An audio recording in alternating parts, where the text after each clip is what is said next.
Hello, Clipper family. My name is Marvin Brown, class of 2018 secretary. And this is Clipper News.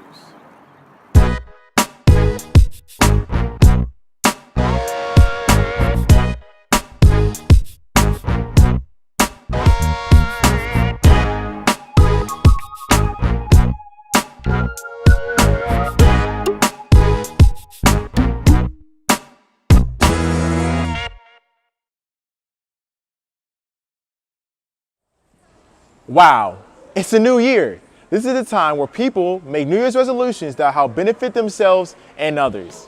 Let's check in on one teacher to see what their New Year's resolutions are.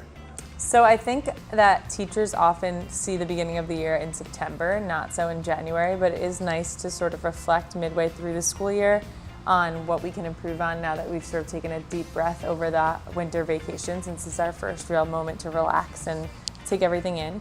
I think for me, the number one thing that I'd like to do is make sure that my students are really understanding that education is an opportunity that not all students have. And so it's important to me that they realize not every worksheet is necessarily important or every answer on every worksheet, but it is important that they're thinking and learning how to think. And so hopefully I can instill that desire into my students this year. I think my students really struggle with this, and I think our education system has a lot to do with that, because we really preach numbers and quantitative data from our students, like test scores and GPAs and grades and SAT scores, and so everything is a score about how smart you are, but really in this world you just need to know how to think, especially today with so much information out there and fake news and real news and what's fake and what's not, and really just getting in tune with our students' opinions and how they can better fine-tune those opinions, I think is what's important. So hopefully my students specifically are learning more how to learn rather than how to reiterate or regurgitate information.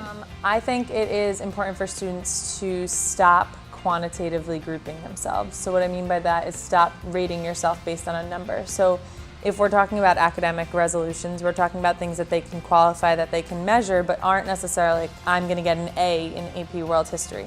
Maybe it's, I'm going to feel better about a test because I'm going to do these 3 things that are numbered quantitative things, like I'm going to study for 60 minutes, or I'm going to do all of my homework, things that can be measured that all add up to that end goal. But I think students need to start making smaller goals so that they can get to those larger goals, because I think they get overwhelmed too often.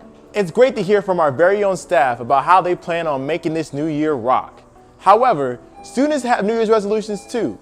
Let's check in on one student and hear about how they plan on making this new year a blast. I want to do better in my engineering classes.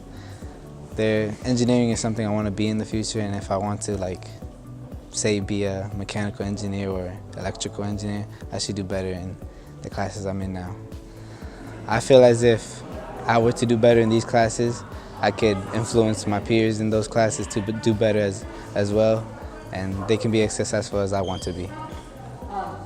In my previous years, I wasn't really motivated to be better or do better in these classes, and now I feel like I really want to be serious with engineering, so I think I should do better in these classes, and therefore I could be something in the future pertaining to engineering. It's so fascinating to hear all these unique resolutions from teacher and student.